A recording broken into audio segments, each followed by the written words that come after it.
नमस्कार दोस्तों, आप सभी का स्वागत है। दोस्तों, आज की इस वीडियो में हम पीवी के द्वारा पूछे गए समान हिंदी के प्रश्न देखने वाले हैं, जो कि पीवी के द्वारा जेल प्रहरी भर्ती परीक्षा में पूछे गए थे। तो दोस्तों, यहां पर आपको आइडिया लगेगा कि आखिर पीवी समान हिंदी के प्रश्न किस प्रकार पूछता है, जो कि आपके आने वाले सभी एग्जाम के लिए यूजफुल हो सकते हैं। तो दोस्तों, मेरा आपसे निवेदन है कि इसे पूरा जरूर देखें। यदि आप इस चैनल पर पहली बार विजिट कर रहे हैं तो वीडियो के नीचे लाल रंग का सब्सक्राइब का बटन दिया गया है, तो उसे दबाकर चैनल को सब्सक्राइब जरूर कर लें और इसे ज़्यादा से ज़्यादा अपने मित्रों में शेयर कर दीजिए। तो चलिए आज की वीडियो आरंभ करते हैं। तो दोस्तों, सबसे पहले आपको खुद से आंसर देने का प्रयास करना है, ठीक है। तो यहाँ पर पहला प्रश्न पूछा गया है कि पहाड़ के लिए सही पर्यायवाची वाले शब्दों की पंक्ति को आपको यहाँ पर चुनना है। तो यहाँ पर 4 ऑप्शन दिए गए हैं, तो आपको अपना सही उत्तर चुन लेना है। तो चलिए दोस्तों, हम इसका राइट आंसर देखने वाले हैं क्या है। तो यहाँ पर जो पहाड़ के लिए सही पर्यायवाची शब्द है पर्वत, अचल, गिरी, ठीक है। तो ये आपको ध्यान रखना है, ठीक है। चलिए नेक्स्ट प्रश्न देखते हैं यहाँ पर। तो यहाँ पर एक मुहावरा पूछा गया है कि अक्ल पर पत्थर पड़ना, मुहावरे का अर्थ निम्न विकल्पों में से कौन सा होगा, ये आपको बताना है, ठीक है। कुव्यवस्था होना, मनोकामना पूर्ण होना, मूर्ख, या फिर बुद्धि नष्ट होना। तो दोस्तों, ये बहुत ही ईजी है, सभी से बन गया होगा। तो चलिए देखते हैं क्या है राइट आंसर। तो दोस्तों, इसका जो राइट आंसर होगा बुद्धि नष्ट होना, ठीक है। चलिए नेक्स्ट प्रश्न देखते हैं यहाँ पर। तो यहाँ पर पूछा गया है कि पहेली सा जीवन व्यस्त निम्न में से कौन सा अलंकार है, अतिशयोक्ति अलंकार, उपमा अलंकार, वक्रोक्ति अलंकार, या फिर चौथे नंबर पर उत्प्रेक्षा अलंकार। तो चलिए दोस्तों, हम इसका राइट आंसर देखते हैं क्या होगा। इसका दोस्तों जो राइट आंसर होगा उपमा अलंकार होगा, ठीक है। चलिए नेक्स्ट प्रश्न देखते हैं यहाँ पर।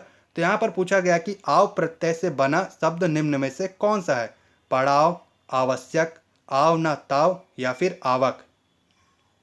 तो चलिए दोस्तों, हम देखते हैं इसका राइट आंसर क्या होगा। तो दोस्तों, इसका जो राइट आंसर है पड़ाव, ठीक है। चलिए तो दोस्तों, यहाँ पर अगला प्रश्न पूछा गया कि एहतियात का निम्न में से कौन सा सही विलोम शब्द है, ये आपको बताना है। 4 ऑप्शन यहाँ पर दिए गए हैं, तो इसमें से सही आंसर आपको बताना है। तो चलिए देखते हैं क्या होगा इसका राइट आंसर। तो दोस्तों, इसका जो राइट आंसर होगा लापरवाही होगा, ठीक है। चलिए नेक्स्ट प्रश्न देखते हैं यहाँ पर। तो 6वें नंबर पर संधि विच्छेद पूछा गया कि परिणाम के लिए सही संधि विच्छेद ये आपको बताना है क्या होगा, ठीक है। 4 ऑप्शन यहाँ पर आपके सामने दिए गए हैं। तो चलिए देखते हैं क्या होगा इसका राइट आंसर। तो दोस्तों, इसका जो राइट आंसर होगा परिणाम, ठीक है। तो ये आपको ध्यान रखना है, ठीक है। तीसरे नंबर का इसका सही आंसर हो जाएगा, ठीक है। चलिए नेक्स्ट प्रश्न देखते हैं यहाँ पर। तो 7वें नंबर पर पूछा गया है कि स्रोत का शुद्ध रूप निम्न में से कौन सा है, श्रुत है, स्त्रोत है, या फिर श्रित है। तो चलिए दोस्तों, देखते हैं क्या होगा इसका सही आंसर। तो दोस्तों, इसका जो राइट आंसर हो जाएगा ऑप्शन नंबर 2, ठीक है, स्त्रोत। ये आपको ध्यान रखना है, ठीक है। चलिए नेक्स्ट प्रश्न देखते हैं यहाँ पर। तो यहाँ पर 8वें नंबर पर पूछा गया है कि शांत रस का स्थायी भाव क्या है। बहुत ही ईजी है, सभी से बन जाना चाहिए। शांति, सन्नाटा, खामोशी, या फिर निर्वेद। तो दोस्तों, इसका जो राइट आंसर हो जाएगा निर्वेद, इसका राइट आंसर हो जाएगा, ठीक है। चलिए नेक्स्ट प्रश्न देखते हैं यहाँ पर। तो प्रमाण के लिए सही संधि विच्छेद को यहाँ पर आपको चुनना है, ठीक है। तो इसका सही आंसर क्या होगा ये आपको बताना है। तो चलिए दोस्तों, हम इसका राइट आंसर देखते हैं क्या होगा। तो दोस्तों, इसका जो राइट आंसर होगा ऑप्शन नंबर 1, यहाँ पर प्राधान मान, ठीक है। तो प्रमाण के लिए सही संधि विच्छेद ये होगा, ठीक है। चलिए नेक्स्ट प्रश्न देखते हैं यहाँ पर। तो यहाँ पर 10वें नंबर पर पूछा गया कि एक रूपता का निम्न में से कौन सा सही विलोम शब्द है, ये आपको बताना है। 4 ऑप्शन आपके सामने दिए गए हैं, ठीक है। तो चलिए दोस्तों, हम देखते हैं इसका राइट आंसर क्या होगा। तो दोस्तों, इसका जो राइट आंसर हो जाएगा अनेक रूप, ठीक है। चलिए नेक्स्ट प्रश्न देखते हैं यहाँ पर। तो यहाँ पर पूछा गया है कि जो पहले हो चुका है उसके लिए एक शब्द निम्न में से कौन सा है, भूतपूर्व, वर्तमान, अभूतपूर्व, या फिर भविष्य। तो दोस्तों, देखते हैं क्या होगा इसका राइट आंसर। तो दोस्तों, इसका जो राइट आंसर हो जाएगा भूतपूर्व हो जाएगा, ठीक है। तो दोस्तों, यहाँ पर अगला प्रश्न आ चुका है कि जो ईश्वर को न मानने के लिए एक शब्द निम्न में से कौन सा होगा। बहुत ही ईजी है, सबसे बन जाएगा। तो दोस्तों, इसका जो राइट आंसर हो जाएगा ऑप्शन नंबर 1, नास्तिक, इसका राइट आंसर हो जाएगा, ठीक है। चलिए अगला प्रश्न देखते हैं यहाँ पर। तो याक्षिणी का शुद्ध रूप निम्न में से कौन सा है। 4 ऑप्शन आपके सामने दिए गए हैं। तो दोस्तों, इसका जो राइट आंसर हो जाएगा ऑप्शन नंबर 4, यक्षिणी, ठीक है। चलिए नेक्स्ट प्रश्न देखते हैं यहाँ पर। तो यहाँ पर अगला प्रश्न आ गया है कि प्रति उपसर्ग से बना शब्द निम्न में से कौन सा है, ये आपको बताना है।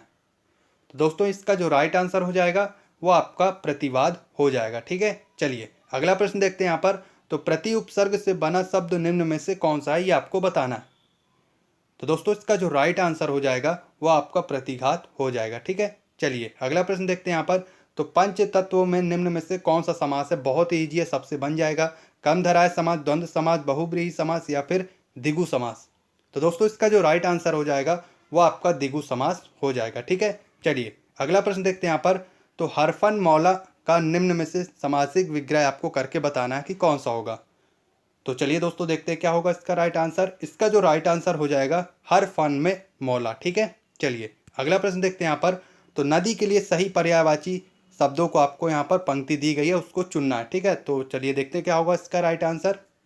तो दोस्तों इसका जो राइट आंसर हो जाएगा वो आपका हो जाएगा सरिता, तरंगिणी और तटनी। ठीक है, चलिए अगला प्रश्न देखते हैं यहाँ पर।